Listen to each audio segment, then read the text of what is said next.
Hi friends, मैं अमित कुमार स्वागत करता हूं आप सभी का अपने यूट्यूब चैनल पर। तो दोस्तों, आज हम लोग पढ़ेंगे संविधान के बारे में। ठीक है, तो हम लोग कॉन्स्टिट्यूशन के बारे में आज पढ़ेंगे। दोस्तों, संविधान के बारे में पढ़ने से पहले थोड़ा सा हम इसके बेसिक कॉन्सेप्ट को समझ लेते हैं। दोस्तों, बात आती है सबसे पहले कि संविधान निर्माण की जो प्रक्रिया था वो सबसे पहले कहाँ शुरू किया गया। तो संविधान निर्माण की प्रक्रिया सबसे पहले फ्रांस में शुरू किया गया। कहाँ पे? फ्रांस में शुरू किया गया। संविधान निर्माण की प्रक्रिया सबसे पहले कहाँ शुरू किया गया? तो फ्रांस में शुरू किया गया। जबकि संविधान, किस देश का संविधान सबसे पहले तैयार हुआ? तो दोस्तों, सबसे पहले संविधान ब्रिटेन का तैयार हुआ। किसका? ब्रिटेन का। देखिए, संविधान निर्माण की जो प्रक्रिया थी सबसे पहले कहाँ शुरू की गई? फ्रांस में। लेकिन सबसे पहले किस देश का संविधान बना? तो दोस्तों, वो ब्रिटेन का। ठीक है, किस देश का? ब्रिटेन का संविधान बना। और ब्रिटेन का संविधान को ही सबसे बड़ा और लिखित संविधान भी कहा जाता है, क्योंकि दोस्तों ब्रिटेन वालों ने क्या किया था ना, ये सभी देशों के संविधान का अवलोकन किए थे और वहां से जो चीजें मिले उसको उठा करके लाकर अपने संविधान में ये लोग रख दिए। और इस तरह से इन्होंने क्या किया कि इन्हें लिखना नहीं पड़ा। ठीक है, हूबहू क्या किया, टू कॉपी ला करके, जेरोक्स ला करके अपना रख दिए संविधान में। तो इस तरह से इनके पास जो था ना, जो मतलब छोट मतलब अच्छा बुरा जो भी था, सारे के सारे अपने संविधान में ला करके रख दिए। यही वजह है कि इनका जो संविधान है, पहले तो अलिखित और दूसरा अलिखित में भी सबसे बड़ा। ठीक है, तो याद रखेंगे, अलिखित में भी सबसे बड़ा किस देश का संविधान है? तो ब्रिटेन का। संविधान निर्माण की प्रक्रिया सबसे पहले कहाँ शुरू की गई? तो फ्रांस में। लेकिन सबसे पहले किस देश का संविधान बना? तो दोस्तों ब्रिटेन का। ठीक है, उम्मीद करते हैं याद होगा। और सबसे बड़ा अलिखित संविधान, सबसे बड़ा अलिखित संविधान तो ब्रिटेन का। ठीक है, सबसे पहले किस देश का संविधान बना? तो वो भी ब्रिटेन का। ठीक है, आगे चलते हैं। अब बात आती है कि किस देश का जो संविधान है वो पहला लिखित संविधान है।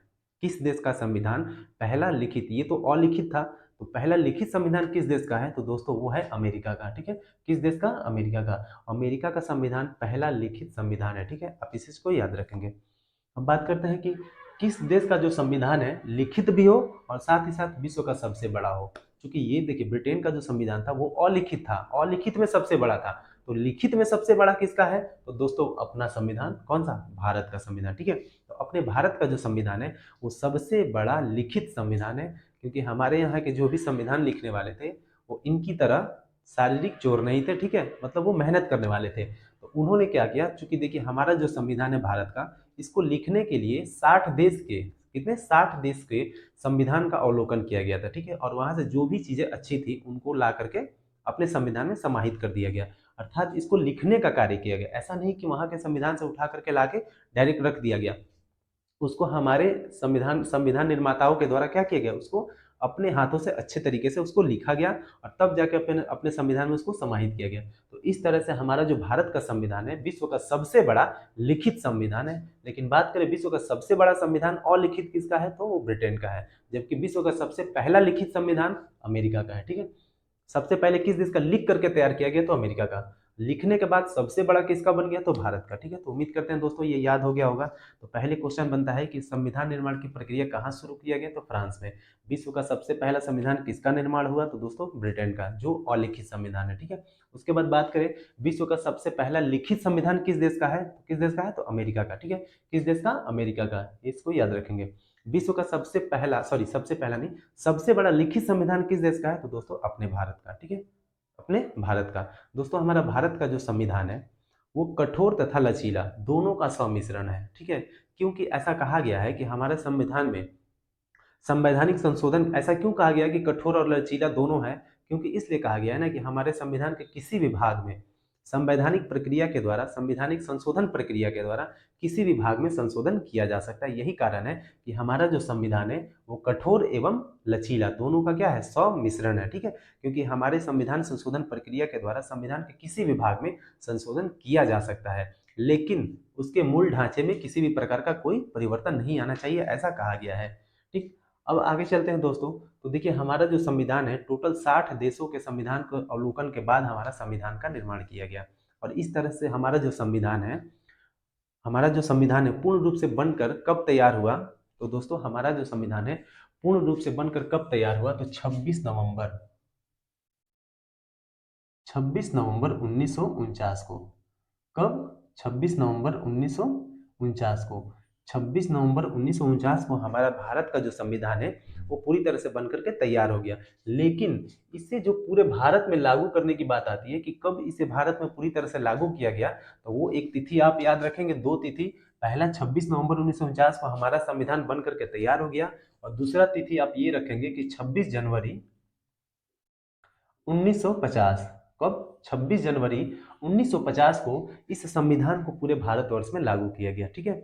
हालांकि जब संविधान हमारा बन गया कब? 26 जनवरी 1949 को, तो उस समय संविधान के कुछ सब्जेक्ट को, कुछ विषय को ही लागू किया। जैसे बात करें नागरिकता, ठीक है, नागरिकता संबंधी जो प्रावधान थे उसको उसी समय लागू कर दिया गया था। कब? 26 नवंबर 1949 को। बाकी पूरे भारत में जो संविधान को लागू किया गया 26 जनवरी 1950 को। ठीक है दोस्तों, ये डेट याद रखेंगे। ये दोनों का दोनों तिथि अक्सर एग्जाम में पूछा जाता है। ठीक है, कि संविधान का, हमारा जो भारत का संविधान है, कब पूरी तरह से बनकर तैयार हो गया? तो 26 नवंबर 1949 को। जबकि इस संविधान को पूरे भारत में कब लागू किया गया? तो 26 जनवरी 1950। ठीक है, अब आगे चलते हैं, तो बात करते हैं दोस्तों। देखिए, हमारा जो संविधान था पूरे 60 देशों के संविधान का अवलोकन करके तब जाके बनाया गया था। तो कुछ कुछ देशों से क्या हुआ था ना, कि जहाँ पे जो देश का संविधान में जो जो चीज़ें अच्छी थी उनको ला करके अपने संविधान में समाहित कर दिया गया। तो वही हम थोड़ा सा इसको देखेंगे, संविधान के विदेशी स्रोत, मतलब हमारे संविधान में किस किस देश से किन किन चीज़ों को लिया गया है। ठीक है, तो एक एक करके इस चीज़ को समझने का प्रयास करेंगे। ठीक है दोस्तों, तो चलते हैं। पहला देश आता है हमारा, कि संविधान के विदेशी स्रोत में पहला देश आता है ब्रिटेन। ठीक है, तो ब्रिटेन से क्या लिया गया? तो पहला ही आता है कि संसदीय शासन प्रणाली। ब्रिटेन से पहला क्या आता है? संसदीय शासन प्रणाली। दोस्तों, संसदीय शासन प्रणाली का मतलब होता है कि जो भी संसद है ना, ठीक है, उसको चलाने के लिए कौन कौन सी प्रणाली होनी चाहिए। ठीक है, तो पहला आता है राष्ट्रपति, दूसरा राज्यसभा और तीसरा लोकसभा।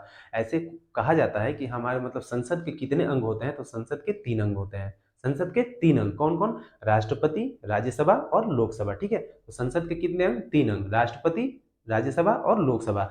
और राष्ट्रपति का पद कहाँ से लिया गया है? तो ब्रिटेन से। तो ये क्वेश्चन याद रखेंगे कि संसदीय शासन प्रणाली जो है कहाँ से लिया गया है? तो ब्रिटेन के संविधान से लिया गया है। आगे बात करते हैं संसद की सर्वोच्चता। ठीक है, तो संसद की सर्वोच्चता कहाँ से लिया गया? तो ये भी ब्रिटेन के संविधान से लिया गया। ठीक है, आगे चलते हैं। एकल नागरिकता। दोस्तों, एकल नागरिकता जो भी कहाँ से लिया गया? तो ये भी ब्रिटेन से लिया गया। अब एकल नागरिकता कहते किसको है? देखिए, ये बात समझिए। एकल नागरिकता का मतलब होता है ना कि कोई भी व्यक्ति अगर अपनी स्वेच्छा से अगर किसी दूसरे देश की, मतलब विदेशी का, कोई विदेश देश का, कोई दूसरे देश का अगर नागरिकता स्वेच्छा से अगर अपना लेता है, तो उस समय क्या होगा? उसकी नागरिकता स्वतः, मतलब जैसे मान लेते हैं कोई भारत का नागरिक है, वो किसी दूसरे देश में जाकर के वहाँ की नागरिकता मतलब स्वीकार कर लेता है, तो उस समय क्या होगा? इसकी भारत की जो नागरिकता है स्वतः समाप्त हो जाएगी। ठीक है, क्योंकि ऐसा कहा गया है कि कोई भी व्यक्ति एक साथ दो दो देश का नागरिक नहीं हो सकता। ठीक है, इसीलिए एकल नागरिकता को भारत में अपनाया गया है। तो एकल नागरिकता कहाँ से लिया गया है? तो ब्रिटेन से। ठीक है, एकल नागरिकता ब्रिटेन के संविधान से लिया गया है। जबकि संसदीय शासन प्रणाली कहाँ से लिया गया? तो ये भी ब्रिटेन से लिया गया है। संसद की सर्वोच्चता कहाँ से लिया गया? तो ये भी ब्रिटेन से लिया गया है। उम्मीद करते हैं दोस्तों ये समझ में आया होगा। आगे चलते हैं। विधि के समक्ष समानता। दोस्तों, ये बहुत ही ज़्यादा इंपॉर्टेंट हो जाता है, क्योंकि देखिए, ब्रिटेन में एक है विधि के समक्ष समानता, और अमेरिका में एक आ जाता है विधि के समक्ष सुरक्षा। ये दोनों को याद रखेंगे। अक्सर एग्जाम में यहाँ से क्वेश्चन पूछता है कि विधि के समक्ष समानता किस देश के संविधान से लिया गया है, और विधि के समक्ष जो सुरक्षा है वो किस देश के संविधान से लिया गया है। अब बात करते हैं दोस्तों, इसको थोड़ा सा समझने का प्रयास करते हैं कि विधि के समक्ष जो समानता है उसका मतलब क्या होता है। दोस्तों, विधि के समक्ष समानता, ये ब्रिटेन वालों का कहना था कि विधि के समक्ष समानता का मतलब होता है कि कोई भी कानून के समक्ष क्या है? उसको समान है, हर कोई समान रूप है। कहने का मतलब है कि अगर कोई व्यक्ति, जैसे मान लेते हैं कि 30 साल का कोई व्यक्ति है, अगर वो मर्डर कर देता है, खून कर देता है, तो उसको भी फांसी की सजा दी जाएगी। और अगर कोई 10 साल का या 8 साल का बच्चा अगर किसी का मर्डर कर देता है, तो उसको भी फांसी की सजा दी जाएगी। हालांकि ये कहीं से भी ये उचित नहीं था, क्योंकि देखिए, ऐसा माना जाता है कि उम्र के हिसाब से भी लोगों को क्या की जाती है? सजा में भी छूट दिया जाता है। तो ये अमेरिका वालों ने कहा कि ये सही नहीं है, कि विधि के समक्ष समानता सही है, बट ऐसा नहीं है कि मान लीजिए कोई छोटा लड़का अगर वही अपराध करता है तो उसको वही सजा दी जाएगी। उसको उम्र के हिसाब से उसको क्या दिया जाएगा? उसको छूट दिया जाएगा। तो इनके द्वारा अपने संविधान में जोड़ा गया विधि के समक्ष सुरक्षा। कहने का मतलब है कि अगर विधि के समक्ष, अगर कानून के समक्ष अगर हर कोई समान है, तो उम्र के हिसाब से भी उनको छूट देने की बात कहा गया है। ठीक है, यही कारण है कि आप जैसे जाते हैं, जैसे बस वगैरह टिकट, बस में चढ़ते हैं या फिर ट्रेन में जाते हैं, तो उसमें क्या होता है? देखते हैं कि जिसकी उम्र 18 प्लस हो गया है, 18 प्लस हो गया है, उसका टिकट क्या होता है? फुल लगता है। जबकि 6 साल के बच्चे जो रहते हैं, उससे छोटे रहते हैं, उनका हाफ रेट लगता है। या फिर हॉल में जाते हैं मूवी वगैरह देखने, तो वहाँ भी टिकट का यही है, बड़ों का फुल लगता है और बच्चों का हाफ लगता है। तो ये सब चीज़ें हैं जहाँ पे समानता की बात आती है और सुरक्षा की बात आती है। तो विधि विधि के समक्ष समानता की बात करें तो ब्रिटेन के संविधान से लिया गया है, जबकि विधि के समक्ष सुरक्षा ये कहाँ से लिया गया है? अमेरिका के संविधान से लिया गया। आगे चलते हैं, राष्ट्र के प्रधान के रूप में राष्ट्रपति की औपचारिक स्थिति। दोस्तों राष्ट्र के प्रधान के रूप में किसी भी देश का, किसी भी राष्ट्र का जो प्रधान होता है वो राष्ट्रपति होता है। यही कारण है कि क्वेश्चन आता है कि बताइए कि भारत का प्रथम नागरिक कौन होता है, तो भारत का प्रथम नागरिक राष्ट्रपति होते हैं। कौन होते हैं? राष्ट्रपति। भारत का प्रथम नागरिक कौन होता है? राष्ट्रपति। और वही हमारे राष्ट्र के क्या होते हैं? प्रधान होते हैं। इस चीज को याद रखेंगे। तो राष्ट्र के रूप में, राष्ट्र के प्रधान के रूप में राष्ट्रपति की जो औपचारिक स्थिति है वो किस देश के संविधान से लिया गया है? तो दोस्तों ये ब्रिटेन के संविधान से लिया गया है। आगे चलते हैं, लोकसभा में, लोकसभा के प्रति मंत्री परिषद का सामूहिक उत्तरदायित्व एवं विधानसभा के मंत्री परिषद का सामूहिक उत्तरदायित्व। दोस्तों देखिए, केंद्र में जो होता है ना, लोकसभा होता है और राज्यसभा होता है, उसी तरह ठीक राज्य में विधानसभा होता है और विधान परिषद होता है। बात करें केंद्र में जो राज्यसभा होता है वो होता है अस्थायी, जबकि लोकसभा होता है सॉरी अस्थायी नहीं, अस्थायी होता है, जबकि लोकसभा जो होता है वो अस्थायी होता है, क्योंकि ये भंग हो सकता है। क्योंकि केंद्र की बात करें ना, तो केंद्र में जो लोकसभा होता है, केंद्र में जो लोकसभा होता है, इसी लोकसभा के बहुमत दल के नेता को प्रधानमंत्री के रूप में चुना जाता है, और लोकसभा में जिसकी बहुमत ज्यादा होती है उसी को सरकार बनाने का मौका दिया जाता है। ठीक है, उसी तरह राज्य की बात करें तो राज्य में विधानसभा होता है जो अस्थायी होता है, क्योंकि ये भी भंग हो सकता है। और राज्यसभा का सॉरी राज्य के जो विधानसभा होते हैं, इसके जो बहुमत दल के नेता होते हैं उन्हीं को राज्य का मुख्यमंत्री बनाया जाता है। और विधानसभा में जिसकी बहुमत ज्यादा होती है उसी को सरकार बनाने का मौका दिया जाता है। तो ये दोनों, विधानसभा और लोकसभा, ये दोनों के दोनों क्या है?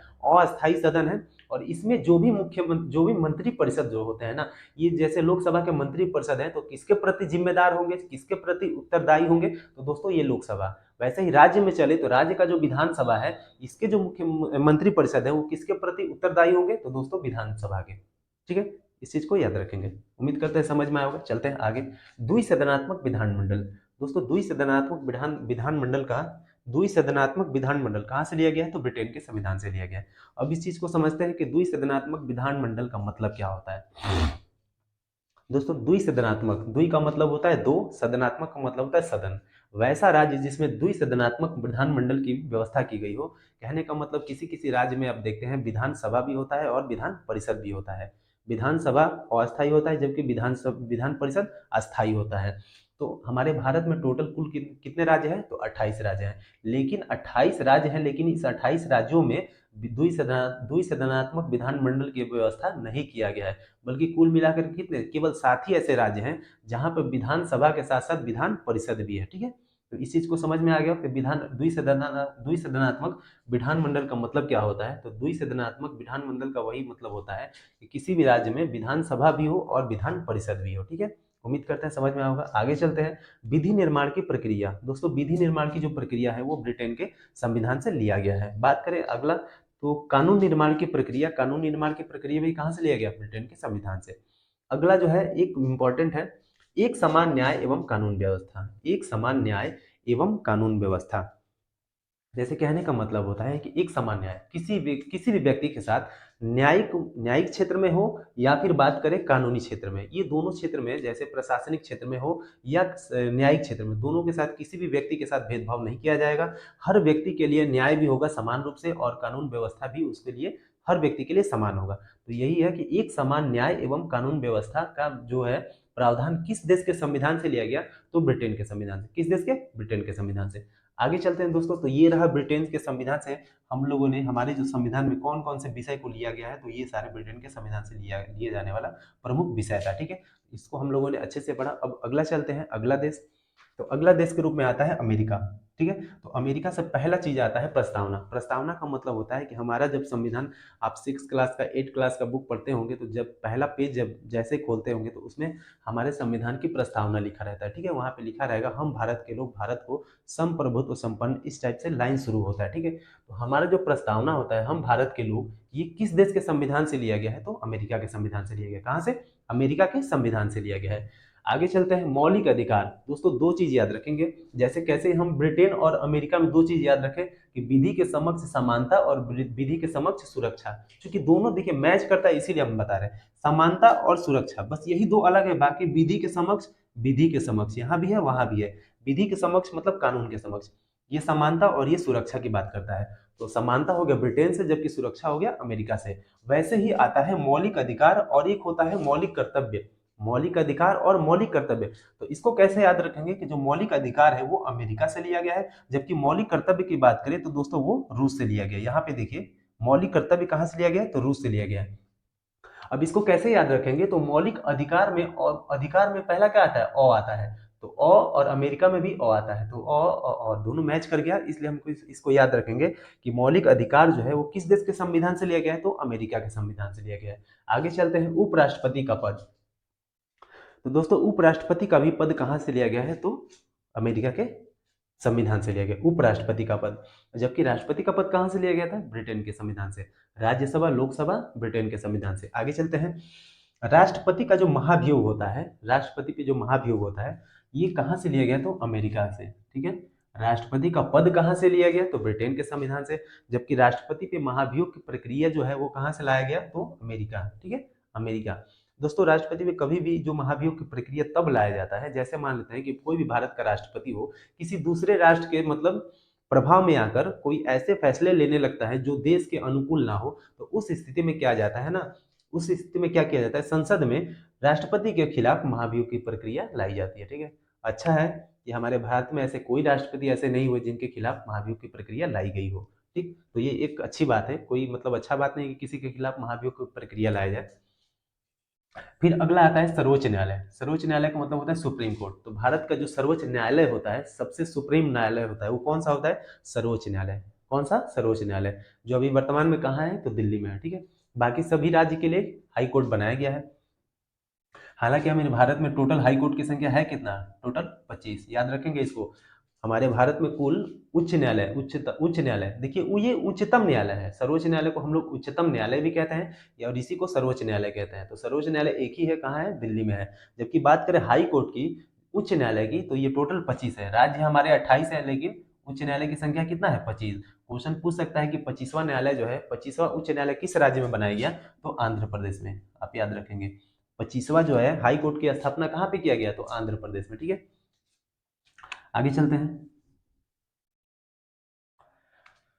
न्यायिक पूर्वावलोकन। देखिए दोस्तों, न्यायिक पूर्वावलोकन का भी जो है ये कहाँ से लिया गया था, तो अमेरिका के संविधान से लिया गया था। न्यायिक पूर्वावलोकन का मतलब क्या होता है कि अगर किसी न्यायाधीश के द्वारा अगर कोई फैसला ले लिया जाता है और फिर जो है कुछ समय बाद इनको ये अनुभूति होता है कि इनके द्वारा जो दिया गया फैसला था वो कहीं ना कहीं गलत हो गया है, तो फिर ये क्या करते हैं, उस चीज को पुनरावलोकन की शक्ति इनको दिया गया है कि फिर से उस केस को रीओपन करके उसमें फैसला सुना सकते हैं। मतलब न्यायिक पूर्वावलोकन, किसी भी न्यायिक क्षेत्र में दिया गया गलत फैसले को फिर से वो क्या कर सकते हैं, उसको पुनरावलोकन कर सकते हैं। ये कहाँ से लिया गया है, तो अमेरिका के संविधान से लिया गया है। बात करते हैं सुप्रीम कोर्ट और हाई कोर्ट, सर्वोच्च न्यायालय और उच्च न्यायालय कि जो भी न्यायाधीश होते हैं उनको हटाने की प्रक्रिया भी कहाँ से लिया गया है, अमेरिका से लिया गया है। सर्वोच्च न्यायालय कहाँ से लिया गया, अमेरिका से। जबकि सर्वोच्च न्यायालय और उच्च न्यायालय की न्यायाधीश को हटाने की प्रक्रिया भी कहाँ से लिया गया, तो अमेरिका के संविधान से लिया गया। आगे चलते हैं, राष्ट्रपति का निर्वाचन प्रक्रिया। दोस्तों देखिए, राष्ट्रपति का जो निर्वाचन प्रक्रिया होता है, ठीक है, तो ये जो राष्ट्रपति का निर्वाचन प्रक्रिया है ये कहाँ से लिया गया है, तो अमेरिका से। जबकि राष्ट्रपति का पद कहाँ से लिया गया, तो ब्रिटेन।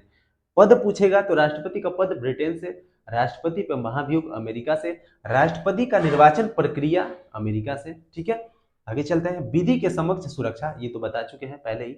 विधि के समक्ष समानता ब्रिटेन से, जबकि विधि के समक्ष सुरक्षा अमेरिका से। उम्मीद करते हैं दोस्तों ये समझ में आया होगा। चलते हैं अगले देश में। तो देखिए दोस्तों, ये आयरलैंड, आयरलैंड से क्या क्या लिया गया है, तो आयरलैंड से राष्ट्रपति का निर्वाचन मंडल। दोस्तों राष्ट्रपति के निर्वाचन मंडल का कहने का मतलब होता है कि राष्ट्रपति का जब निर्वाचन होता है तो इसमें कौन कौन से सदस्य भाग ले सकते हैं, कौन कौन से सदस्य भाग ले सकते हैं, तो वो चीज का चर्चा किया गया है कि राष्ट्रपति के निर्वाचन मंडल में कौन कौन हिस्सा लेंगे। और ये जो प्रक्रिया है ये कहाँ से लिया गया है, तो आयरलैंड में। ठीक है, आयरलैंड से, अर्थात राष्ट्रपति का निर्वाचन मंडल कहाँ से लिया गया है, तो आयरलैंड से। जबकि राष्ट्रपति का निर्वाचन प्रक्रिया अमेरिका, राष्ट्रपति का निर्वाचन प्रक्रिया अमेरिका, जबकि राष्ट्रपति का निर्वाचन मंडल ये आयरलैंड से। ठीक है, आगे चलते हैं, राज्य के नीति निर्देशक तत्व। दोस्तों राज्य के नीति निर्देशक जो तत्व है ये भी आयरलैंड से लिया गया है। ये जो है नीति निर्देशक तत्व है, ये एक तरह से मूल अधिकार के समान ही इसको माना जाता है। हालांकि देखिए मूल अधिकार और नीति निर्देशक तत्व, ठीक है, इसको डीपीएसपी कहा जाता है, डीपीएसपी। ये दोनों एक तरह से देखा जाए तो सिमिलर होते हैं, मौलिक अधिकार के रूप में ही होते हैं, लेकिन मौलिक अधिकार और नीति निर्देशक तत्व, इन दोनों में अंतर क्या होता है कि जब किसी व्यक्ति का मौलिक अधिकार में कमी होता है, हनन होता है, तो वो व्यक्ति अपने मौलिक अधिकार के हनन अथवा कमी की स्थिति में वो डायरेक्ट कहाँ जा सकता है, सुप्रीम कोर्ट जा सकता है, सर्वोच्च न्यायालय जा सकता है। लेकिन बात करें नीति निर्देशक तत्व की, जब कमी होती है तो कोई भी व्यक्ति न्यायालय में नहीं जा सकता है। अर्थात किसी भी राज्य का जो नीति निर्देशक तत्व होता है वो परिवर्तनीय नहीं होता है न्यायालय में परिवर्तनीय नहीं होता है, अर्थात इसकी कमी होने पर आप न्यायालय नहीं जा सकते। लेकिन मौलिक अधिकार में जब कमी होता है तो आप क्या कर सकते हैं, आप डायरेक्ट सुप्रीम कोर्ट में जा सकते हैं। और इस कंडीशन में कहा गया है कि राष्ट्रपति नहीं, सर्वोच्च न्यायालय को यह अधिकार दिया गया है कि अगर किसी व्यक्ति के मौलिक अधिकार में कमी होता है तो वो 5 प्रकार की रीट जारी कर सकता है। कितना? 5 प्रकार की, ठीक है, 5 प्रकार की रीट जारी कर सकता है। कौन? सर्वोच्च न्यायालय। हाई कोर्ट भी जारी करता है, ऐसा नहीं कि डायरेक्ट सुप्रीम कोर्ट में ही जाएंगे, आप हाई कोर्ट में भी जा सकते हैं, कोई दिक्कत नहीं है। ठीक है, आगे चलते हैं। विभिन्न सेवा क्षेत्र से राज्यसभा के 12 सदस्यों का मनोनयन। दोस्तों देखिए, राष्ट्रपति के द्वारा अब तो मतलब ये जो प्रक्रिया है, जो 12 सदस्यों का मनोनयन, अब इसको समाप्त कर दिया गया है। ये पहले था, जब राष्ट्रपति के द्वारा विभिन्न सेवा क्षेत्र से, देखिए जो कुछ लोग होते हैं जो राज्यसभा में इलेक्ट होके जाते हैं, जैसे चुन करके जाते हैं, और कुछ लोग ऐसे होते हैं जो हमारे समाज में कुछ अच्छे, जैसे किसी भी क्षेत्र में हो, चाहे कला के क्षेत्र में हो, संस्कृति के क्षेत्र में हो, साहित्य के क्षेत्र में हो, बहुत सारे खेल के क्षेत्र में हो, ऐसे बहुत सारे अच्छे अच्छे लोग हैं जिन्होंने हर क्षेत्र में कुछ अच्छा योगदान दिया है और देश की प्रगति को, देश के बढ़ाने के लिए मतलब उसमें अच्छा काम किए हो। तो वैसे लोगों को भी मतलब राजनीति से जोड़ने के लिए एक प्रक्रिया मतलब लाया गया था राष्ट्रपति के द्वारा कि 12 सदस्यों को, टोटल कितने, 12 सदस्यों को ये राज्यसभा में मनोनीत कर सकते हैं और लोकसभा में 2। फिलहाल ये इस प्रक्रिया को समाप्त कर दिया गया है। ठीक है, आगे चलते हैं। तो चौथा देश है हमारा ऑस्ट्रेलिया। ऑस्ट्रेलिया से क्या क्या लिया गया है, इस चीज को समझेंगे। तो दोस्तों सबसे पहला आता है समवर्ती सूची। समवर्ती सूची, ठीक है, समवर्ती सूची।